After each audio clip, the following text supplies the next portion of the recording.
নমস্কার, প্রত্যেককে স্বাগত জানাই নেমু নিউজ ইউটিউব চ্যানেলে নতুন একটি ভিডিওতে। অনস্ক্রিনে আপনারা দেখতেই পাচ্ছেন খুবই গুরুত্বপূর্ণ একটি বিষয়, সেটা হচ্ছে যে আগামী শিক্ষাবর্ষ থেকেই প্রাথমিকে এআই পাঠ অর্থাৎ আর্টিফিশিয়াল যে ইন্টেলিজেন্স অর্থাৎ বর্তমানে যে এআই আপনারা শুনছেন, তো সেই বিষয়টিকে কিন্তু এবার প্রাথমিকে যুক্ত করা হচ্ছে। প্রাথমিকের যে ছাত্র এবং ছাত্রীরা তারা কিন্তু এই বিষয় নিয়ে পড়াশোনা করবে। নয়া উদ্যোগ কিন্তু নেওয়া হয়েছে কেন্দ্র সরকারের তরফ থেকে। তো এই বিষয়ে কি বলা হয়েছে, আজকে সংবাদপত্রে এটা প্রকাশিত হয়েছে, সেই বিষয়ে বিস্তারিত আলোচনা করব। তো এর যে পজিটিভ দিক সেইগুলো কি কি রাখা হয়েছে, কেন যুক্ত করা হচ্ছে প্রাথমিকে, সেটা জানাবো। তো দেখুন, কৃত্রিম বুদ্ধিমত্তার দৌলতে জোয়ার কর্মসংস্থানে এমনটাই দাবি করছে নীতি আয়োগ। পাশাপাশি আরও কি বলা হয়েছে সেটা আমরা বিস্তারিত দেখব। তার আগে ছোট্ট রিকোয়েস্ট, আপনারা যারা চ্যানেলটিকে এখনও সাবস্ক্রাইব করেননি অবশ্যই সাবস্ক্রাইব করুন গুরুত্বপূর্ণ আপডেটগুলো পাওয়ার জন্য। তো দেখুন, যেটা বলা হচ্ছে সেটা হচ্ছে যে কৃত্রিম বুদ্ধিমত্তা অর্থাৎ বর্তমানে যেটা আপনারা শুনছেন এআই, তো এআইয়ের দৌলতে আগামী 5 বছরে দেশে নতুন অন্তত 40 লাখ কর্মসংস্থান হতে চলেছে। আর শনিবার এমন দাবি করল নীতি আয়োগ। একদিকে যখন দেশ জুড়ে বিপুল এই কর্মসংস্থান তৈরির পূর্বাভাস করা হচ্ছে, সেই সময় এই সুযোগের সদ্ব্যবহার করতে দেশের আগামীকে তৈরি করতে নতুন উদ্যোগ নেওয়া হয়েছে কেন্দ্রীয় শিক্ষা মন্ত্রকের তরফ থেকে। ঠিক করা হয়েছে আগামী শিক্ষাবর্ষ অর্থাৎ 2026-27 থেকে তৃতীয় শ্রেণীতেই কিন্তু শুরু হয়ে যাবে এআই রিলেটেড যে পঠন পাঠন, অর্থাৎ আর্টিফিশিয়াল ইন্টেলিজেন্স সম্পর্কিত পঠন পাঠন কিন্তু এবার তৃতীয় শ্রেণী থেকেই শুরু হয়ে যাবে।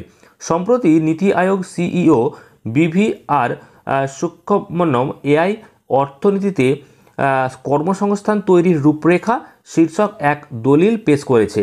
আর যেখানে দেখানো হয়েছে এআই কিভাবে কর্মক্ষেত্র, কাজ, কর্মী এবং কর্মপদ্ধতিতে ব্যাপক বদল আনছে।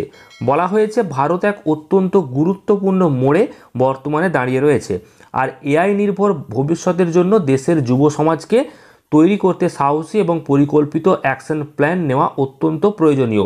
যে কারণে জাতীয় এআই ট্যালেন্ট মিশন চালু করার প্রস্তাব দিয়েছে থিঙ্ক ট্যাঙ্ক, যাতে শুধু দেশ নয় গোটা বিশ্বে দাপট দেখাতে পারে দেশের ভবিষ্যৎ প্রজন্ম।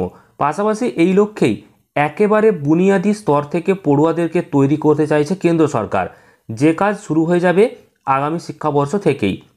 আর এই প্রসঙ্গে কেন্দ্রীয় শিক্ষা মন্ত্রকের রাষ্ট্রমন্ত্রী ডক্টর সুকান্ত মজুমদার ফোন করে বলেন যে আগামী দিনে মানব সভ্যতার সবথেকে বড় সম্পদ কিন্তু হতে চলেছে এআই, এবং এআইকে ব্যবহার করে কিন্তু এখন বর্তমানে অনেক কাজই হচ্ছে। তো স্বাভাবিক নিয়মেই আমরা এই দিকে কিছুতেই পিছিয়ে পড়তে চাই না। পড়ুয়াদের মধ্যে যাতে এআই নিয়ে প্রাথমিক একটা ধারণা তৈরি হয়, সেই কারণে এই উদ্যোগ নিয়ে আমরা সচেষ্ট হয়েছি। 2026-27 শিক্ষাবর্ষ শুরু হতে এখনও বেশ কিছুটা সময় থাকলেও এখন থেকে আমরা কাজটা শুরু করে দিয়েছি। আর কেন্দ্রীয় শিক্ষা মন্ত্রকের তরফ থেকে কিন্তু এমনটাই দাবি করা হয়েছে। আর প্রাথমিকভাবে শিক্ষকদের এআই পদ্ধতির সঙ্গে মানিয়ে নেওয়ার কাজ শুরু করা হয়েছে।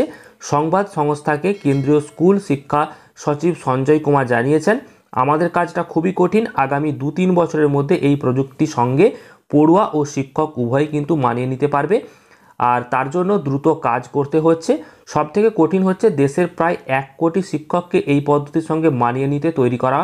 আর শুধু এআই নয়, অন্যান্য পথেও চলছে ডিজিটাইজেশনের যে কাজ, এবং দেশ জুড়ে স্কুলগুলিতে বেতন জমা দিতে চালু হচ্ছে নতুন ইউপিআই নির্ভর প্রযুক্তি। অর্থাৎ সবটাই কিন্তু এবার যে টেকনোলজি রয়েছে সেই টেকনোলজিকে কিন্তু ব্যবহার করার একটা প্রচেষ্টা দেখা যাচ্ছে। বিশেষ করে এআই সম্পর্কিত যে ধারণা সেটা শিশুদের মধ্যে যাতে একটা ধারণা থাকে, তো সেই বিষয়ে এবার পঠন পাঠনে যুক্ত করা হচ্ছে। তৃতীয় শ্রেণী থেকে কিন্তু এবার শুরু হয়ে যাবে 2026-27 যে শিক্ষাবর্ষ, সেই শিক্ষাবর্ষ থেকে এই এআই সম্পর্কিত কিন্তু আপডেট পাবে ছাত্রছাত্রীরা সরাসরি তাদের যে পঠন পাঠন অর্থাৎ বইয়ের মধ্যেই কিন্তু তারা এটা পাবে। তো এটার যে একটা ভালো দিক সেটা অবশ্যই আপনারা কমেন্ট করবেন, বা এটা আনাটা কতটা জরুরি ছিল বা কতটা যুক্তিযুক্ত সেটা অবশ্যই আপনারা কমেন্ট করবেন। আর পরবর্তী আপডেটগুলো পেতে চ্যানেলটি অবশ্যই সাবস্ক্রাইব করবেন। ধন্যবাদ।